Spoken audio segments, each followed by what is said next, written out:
구도가 뭐냐고 단적으로 묻는다면 제1원인을 찾는 과정이라고 답할 수 있습니다. 어느 무엇에 의해 생성되지 않고 스스로 존재하는 실존, 이것을 배제한 깨달음은 존재할 수 없습니다.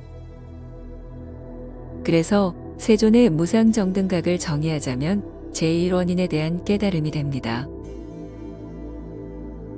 그렇다면 이제부터 제1원인을 찾아보도록 합시다. 삼라만상 가운데 원인 없이 스스로 존재하는 것은 무엇일까요? 수행자치고 자존의 문제를 가지고 씨름해 보지 않은 분은 없을 것입니다. 그런데 익히 할 듯 그 어느 것도 자존에서 자유로울 수 없습니다. 기독교에서 말하는 하나님 역시 예의가 아닙니다. 어떻게 하나님이 원인 없이 스스로 존재하는지에 대한 논거를 대지 못하면 자존성이 깨지면서 하나님으로서 의심받을 수밖에 없습니다. 이토록 우리 주변에서 제1원인을 찾기란 지난합니다. 심지어 생각이나 마음 같은 것도 매 한 가지입니다. 더 나아가 참나나 진화, 불성 등도 그렇습니다. 이것들 역시 자존하는 근거를 대지 못하면 실존이 아닌 관념의 일종에 불과하게 됩니다. 제1원인을 찾을 수 없다면 다른 방식으로 접근할 필요가 있습니다. 주변에 있는 아무 것이나 손에 쥐어봅시다. 눈으로 쳐다보아도 상관없습니다. 가령 책상 위에 연필 하나를 예로 들어보죠. 이 연필은 과연 제1원인인가요? 아닌가요?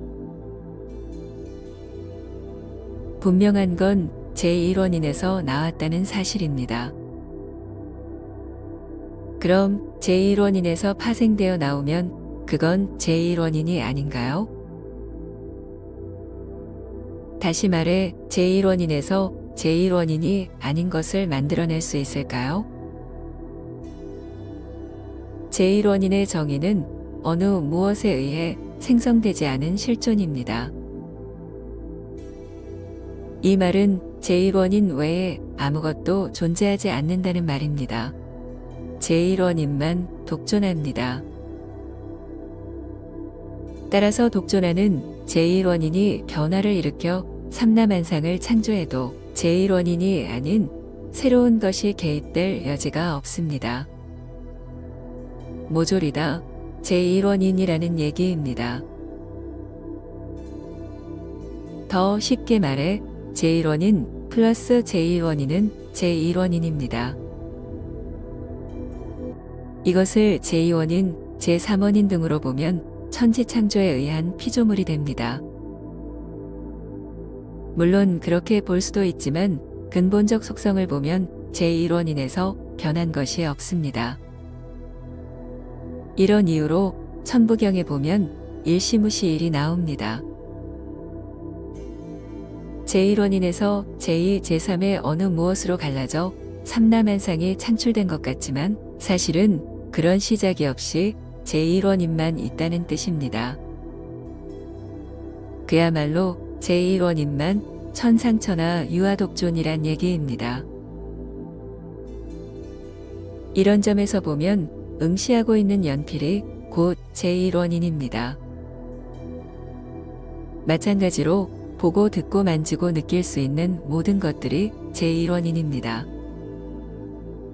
심지어 상상하여 꾸며내는 관념과 탐진치에 의해 일어나는 번뇌망상도 제1원인 그 자체입니다. 결과적으로 제1원인이 아닌 것은 존재하지 않습니다. 이런 논리라면 나는 제1원인이고 붓다입니다. 그런데 왜 스스로 중생이라 생각하며 깨달음을 갈구하고 있는 걸까요? 그 답은 매우 간단합니다. 제1원인은 모든 것 자체이기에 범위가 없습니다. 그런데 나는 일정한 범위에 한정되어 있습니다. 이 말은 한정된 경계 안에 정보를 가두어 놓음으로써 제2원인을 망각하게 됐다는 뜻입니다. 연필도 마찬가지입니다. 이 녀석은 매우 좁은 방향으로 자신의 영역을 한정하고 있습니다. 다른 정보가 개입될 여지가 없어 늘 이 모습뿐입니다.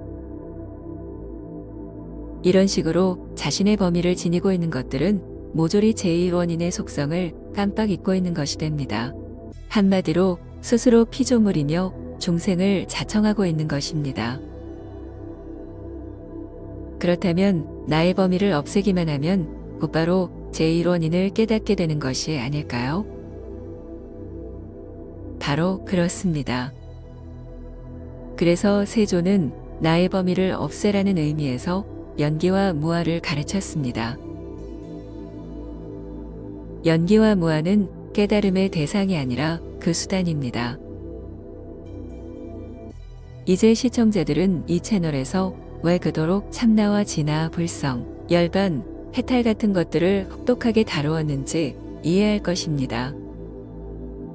이것들 모두 나의 범위를 지니고 있기 때문입니다. 혹자는 힌두교의 브라만처럼 나는 삼라만상으로 놓으면 나의 범위를 해체한 것이 아니냐고 반문할 수 있습니다. 전혀 그렇지가 않습니다. 그건 역시 나의 범위가 무한하게 커져 있습니다. 무한한 건 역시 범위에 속합니다. 그래서 그런 나로는 제1원인을 깨달을 수 없습니다. 이것이 힌두교 수행의 한계입니다. 그럼 다시 초기 불교로 돌아가서 무아를 들고 나오면 어떤가요? 나를 철저히 없애버리는 것입니다. 그러다 보면 언젠가는 나의 범위가 지워질 것이 아니겠습니까? 그런데 나를 없앤다는 것 자체엔 이미 나가 있다는 관념이 포함되어 있습니다. 그래서 나를 없앤 자리에 보이지 않는 나가 또다시 생겨납니다. 이런 이유로 초기 불교의 무아로도 제1원인에 도달할 수 없습니다. 나를 없애도 안 되고 나를 무한히 확장해도 안 되고 나의 바탕으로 몰입해 참나나 진화를 일깨워도 안 됩니다. 혹자는 그런 것들을 외면하고 그냥 존재한다는 의식만 가지면 어떠냐고 물을 수 있습니다. 그 존재라는 것 속에도 나가 은근슬쩍 내포되어 있어 효용이 없습니다. 그렇다면 도대체 어떻게 수행하라는 얘기인가요? 나의 범위를 없애기 위해서 할 수 있는 건 단 하나뿐입니다. 그냥 가만히 있는 것입니다. 있는 그대로 보고 듣고 느끼면 저절로 외계와 공명이 되어 나의 경계가 무너집니다. 범위가 증발하면 남는 것이 제2원인 뿐입니다. 그래서 그냥 깨달으란 것입니다. 지금 당신의 현재 모습이 제1원인에서 왜곡되어 있다면 기존의 초기 불교나 힌두교, 대승불교에서 제시하는 수행법을 따르는 것이 맞습니다. 하지만 실상은 당신의 지금 모습 그대로가 제1원인입니다. 그래서 어느 무엇을 가지고 전략적으로 접근할 수 없습니다. 이래서 불법을 가리켜 법이 없는 법이라 하는 겁니다.